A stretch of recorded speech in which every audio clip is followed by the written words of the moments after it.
So, Yeah. I decided to ask some of our friends Okay. on Instagram what they basically talking about friendship. When did they know that their friend, so he or she, Yeah. was becoming part of their inner circle? Okay. So basically, like just talking about like that close friendships. And the answers were really interesting. So I wanted to share them with you. Somebody said when I share something very personal. Okay. I think that's pretty much what we'll all say. What does personal mean for them, though? that's That's the true. question. But maybe something that they only share with a certain amount of people. Okay. Because I guess that makes sense. Then somebody else said, when I realized she was very loyal and trustful. Oh. Also because she's always supporting me no matter what. So this is like specific person. Yeah, I guess so. Again, a shout out. This specific person. Yeah. I mean, it could be a best friend. Okay. Yeah. I think that those qualities are very important Yeah, loyal. of somebody that you allow to be In your inner circle, in yeah. your inner circle. You don't want a Judas in there. Yeah, exactly. And somebody that supports you, I think a lot of times people can be good listeners or like trustworthy of like, I tell you something, you won't tell somebody else, Yeah. but not really supportive, Exactly. you know? So I think those are important. Somebody else said, when I could be comfortable in silence with that person. Silence in a friendship is important. What do you think about that? I love the way you phrased it. I think that comfortability is what everyone's looking for. It's like Yeah. the perfect ideal of family Yeah. where you can rest. Yeah. And that's where your inner circle allows you to do more than other people, allows you to rest. Yeah. You don't need to perform. You kind of can be telepathic in a way. And Right. You can It's know true. what you kind of need. They can speak to your spirit rather than just trying to figure it Yeah. out. It's crazy how you're like, there's some people I feel so uncomfortable Yeah. for more than like 2 seconds being quiet around because I just don't know them well. They don't know me. I don't know. You feel like almost like you have to entertain them. Yeah. Or you have to say something to just kind of like create something. It seems like falling asleep around people. Like, Yeah, it's true. you don't just fall asleep anywhere. It's true. Because you're in a very vulnerable position when you're asleep. Yeah. But I feel like you and I could be in silence, and that doesn't mean there's something wrong between us. We're just like comfortable with each other, you know? Yeah. So that's really good. But I think as well, like, the silence means that, like, you don't have to grab at every moment. Right. You know, like, Right. because you know that's not the only time you're together. Right. It's true. And I think it's like why marriage over long distance relationships like such difference, or even just normal relationships over long distance, Yeah. is that when it's long distance, when you meet each other, like you're grabbing at every moment. Right. And you're always thinking, man, Right. they're gonna be gone soon. And it's like your relationship is always Yeah. in that space. But Right. when you're just together, you can just You have hey, the rest of your life. if we have a chill Saturday, it doesn't matter. Because tomorrow, hey, you can Something start else. building Yeah. on that. That's true. Somebody else said, with my best friend, it was immediately. We met at prayer meeting, only up from there. The best place to meet your best friend, prayer meeting. You know they are dedicated. I was going to say, I think sharing a core value, Yeah. sharing your core values with your core people, I think is huge because you will do more things together just because you share core values. Yeah. You also will have more things to talk about and you will be more comfortable with each other because you have similar values. I think what can Especially help as well these. is if where you meet them and what it is like not average. You know, like if you meet someone, a place that you don't really meet people, Yeah. and then on top of that, like there is some buy-in. Yeah. Like, I don't know, it could be martial arts. You meet someone at martial arts, like, Yeah. hey, to go and do that, you have to be a disciplined person. Right. And it's like a buy-in. Plus, it's a unique place. That's true. Like, you're easily going to That's true. remember, I met you here. And it might be a bit of creed. And, like, the friends that you have, like, they dictate your life in some ways, you know? They're the Isn't ones there that, something you say, the 5 people? yeah, like, you are like the sum total, really, of the people that you're around. One more time. You are like the sum total of the people that you are around. And so, like, if your spouse is one of the people that you're around, Right. The most. they're going to have an influence along with the other 4 people. Yep. You know? And so, best friends kind of, Yeah. obviously underneath spouses, Yeah.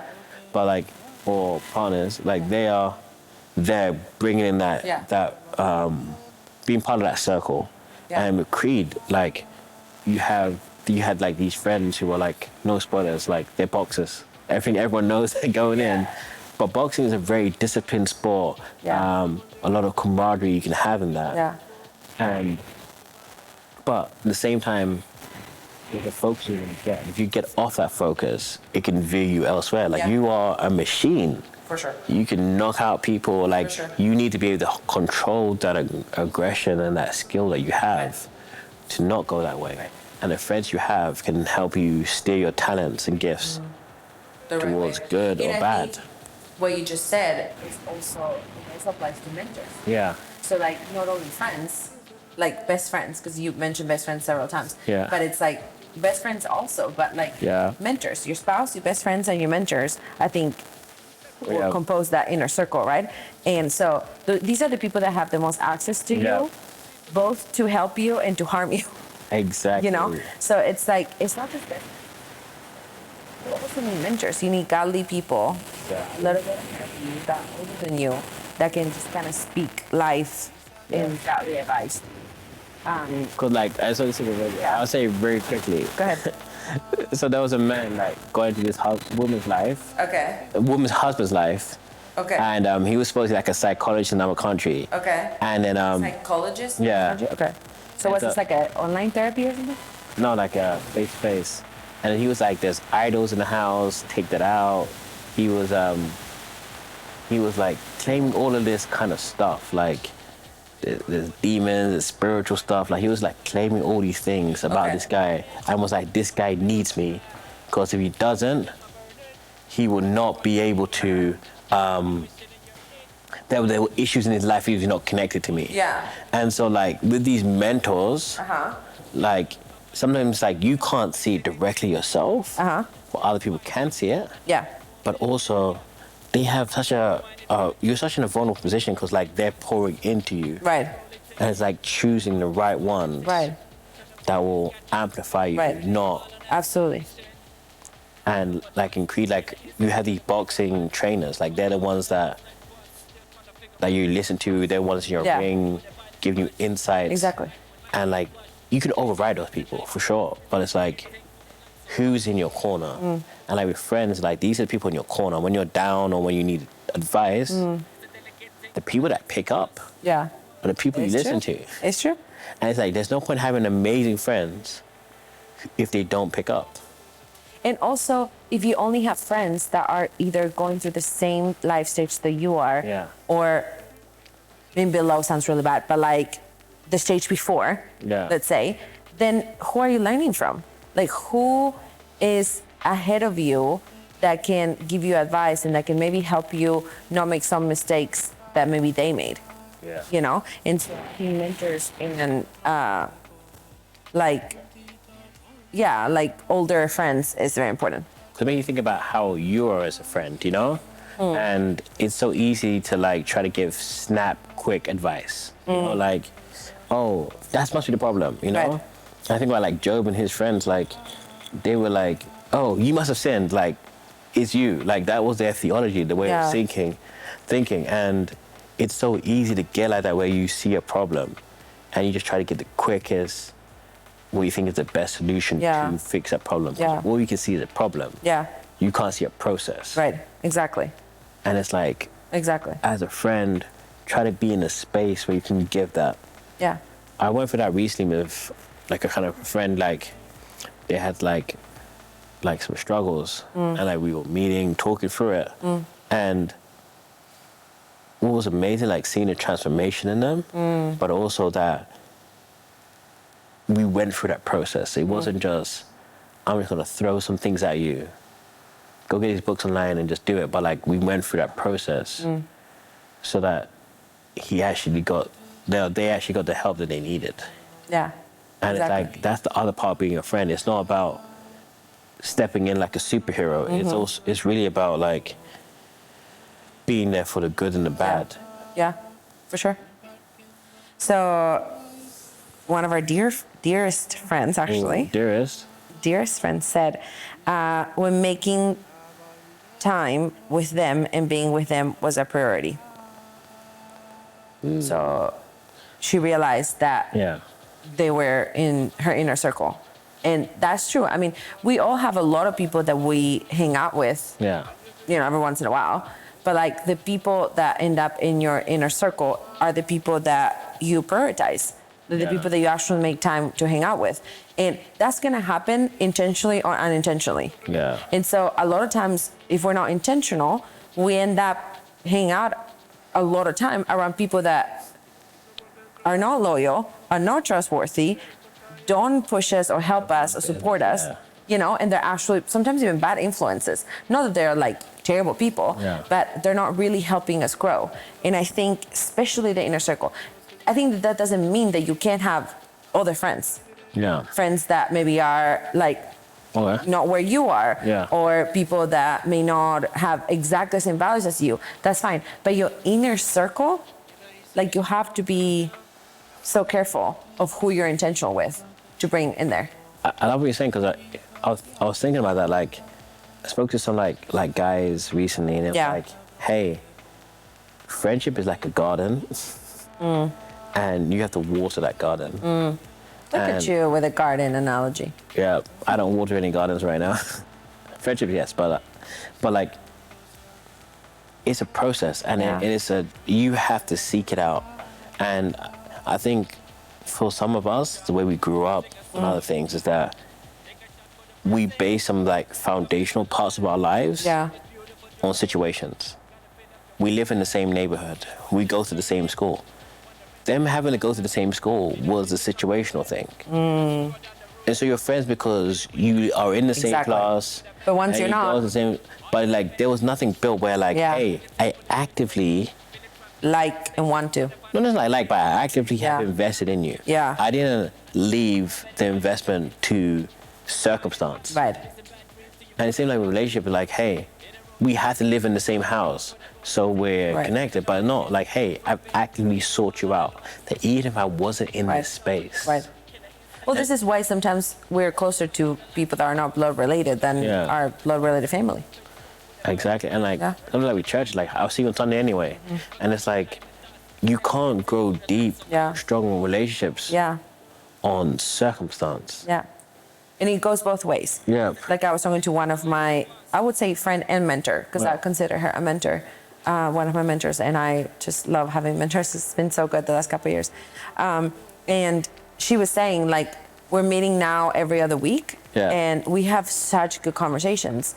And actually, she's probably going to be one of our guests at some point, and her and her husband. But she was saying that how this year she like wanted, one of her goals for this year was to have more intentionality in her friendships. And she was saying that she was so thankful that I also wanted to do that with her.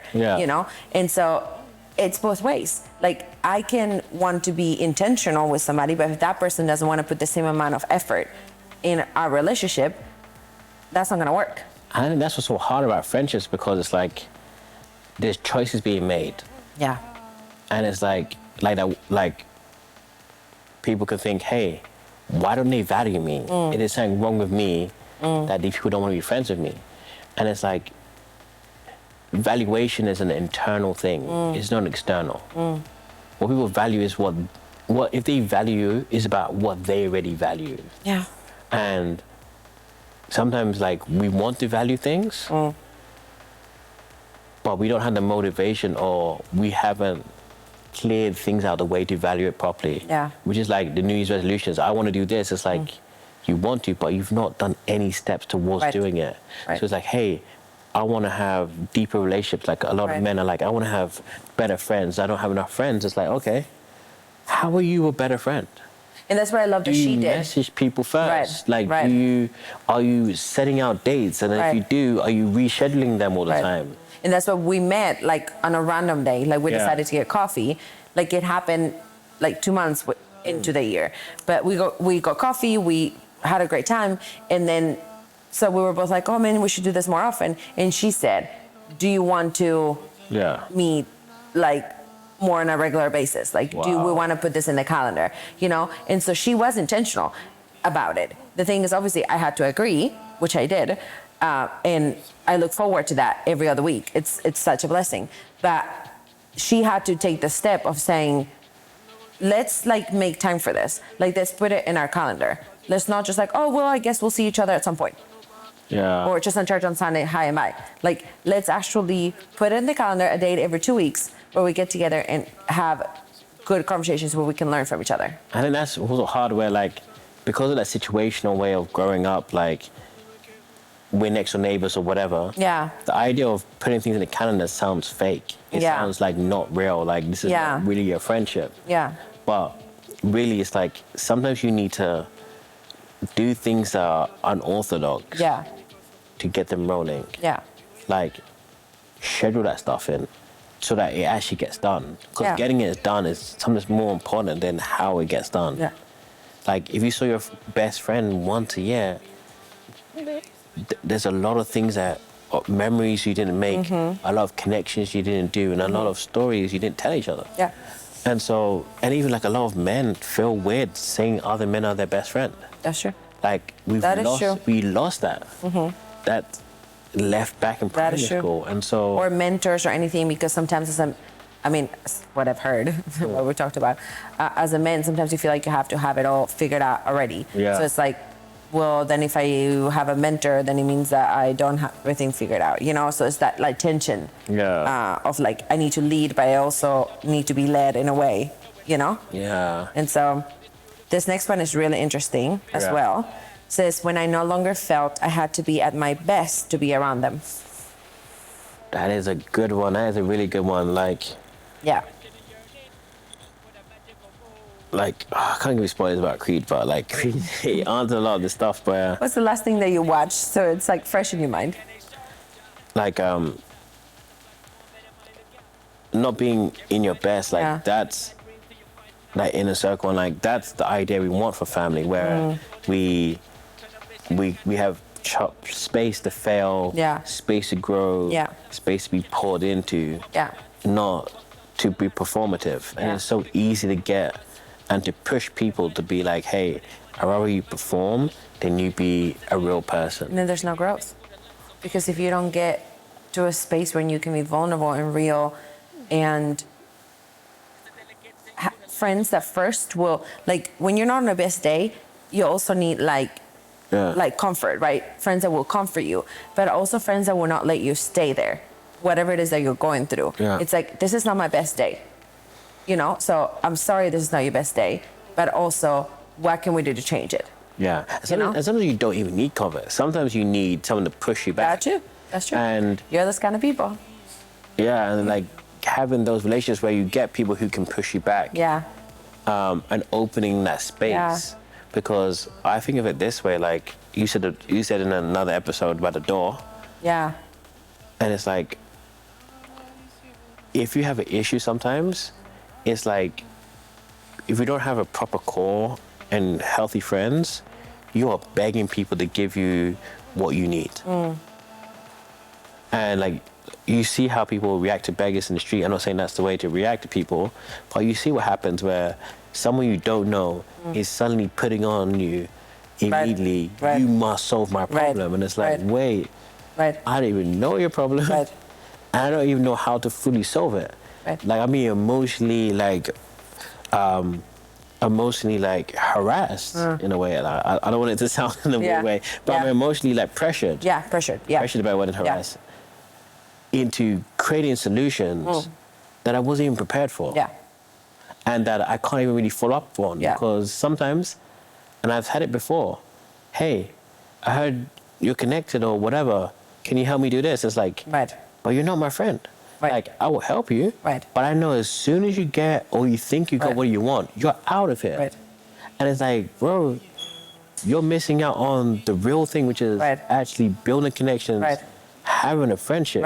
And you're focusing more on the superficial of, I can try to get what I need from you. Right. And that's why I feel like it's so good to like do things with friends and with people that you like admire and that you like, and because then you like push each other to do stuff, you know.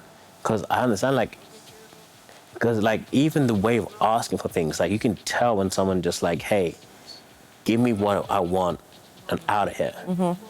Like they sometimes don't even do the pleasantries. Maybe basic hi, do you have this? And sometimes it's good, like, hey, just be honest. Yeah. But sometimes it's like, hey, there's a person behind the task you're asking. Yeah. And to kind of think bigger and deeper than immediate gratification. Yeah. And that's where you get these one-sided relationships where, hey, if someone's always chasing you up, why are you not chasing them up? Yeah. Like, where is your value in regards to this person? Right. Sure. Like, even if you can't do it back in the same way, why are you not offering? Yeah. And I feel like you don't always have to offer the same thing. Yeah. Like, there's some friendships that we have and some like, especially with mentors, like most of your mentors, you can't really give them the same that they give you. That's the whole point. Like, they're there to more pour into you, but you can pour into somebody else as well. And you can always do something nice for them, even if it's not at the same level. This is not like we're not keeping count. And we have friends that they have us over much more than we have them over, but we maybe babysit their kids every once in a while. So like, you can have different ways where it still feels reciprocated, even if you're not doing exactly the same.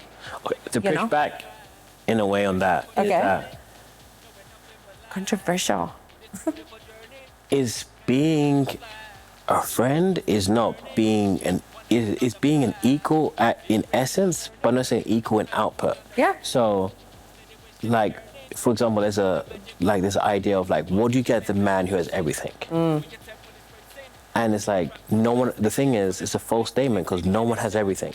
That is true.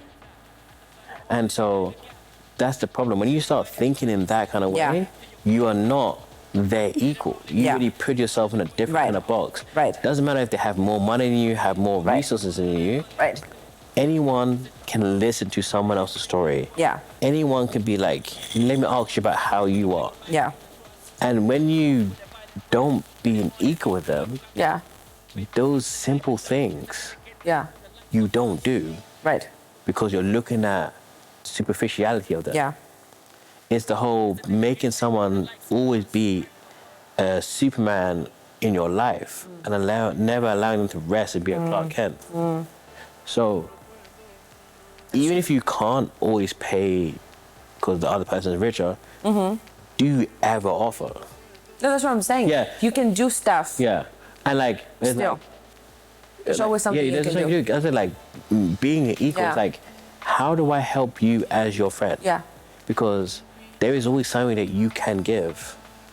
Whether it's perspective, whether it's just good Sometimes times.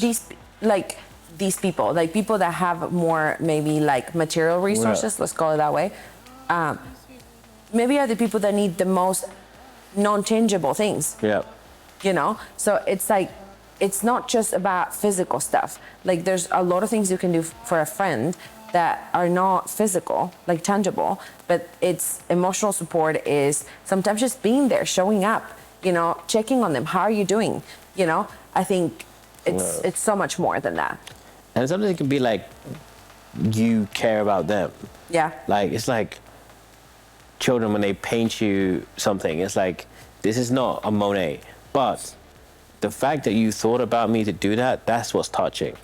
Sometimes we have a friend that his son is like 3 years old and he is incredible. Yeah, and sometimes it is great, but like in general, you're not expecting something great from them. Yeah. But they don't care because they didn't do it for it to be great. Exactly. They did it so like, hey, just show I want to express to you. And so like that non-tangible thing, a lot of us don't offer that stuff because that is true. We get caught up on them as a giant. That is true. The thing is, when a giant looks in the mirror, they don't see anything. Yeah. They don't see a giant, they just see themselves. And if you want to be a friend in the inner circle of someone and you don't allow them to be Clark Kent, you're not in the inner circle. you're just close to them. Yeah. So basically, as a sum up, maybe it's important who's in your closer circle. Yeah. You have to be intentional about who's in your inner circle. Yeah. You have to make sure that you have both friends, but also mentors and like people that are ahead of you. And you have to intentionally invest in those relationships Yeah. at the same time as you're being invested on. Yeah, like, Right? yeah, be the friend that your people need you to be. Yeah. And so, thank you for watching. We'll see you guys soon. Se quedan paradas, todos se suben, nadie se baja. No descansa el alma, traen tanta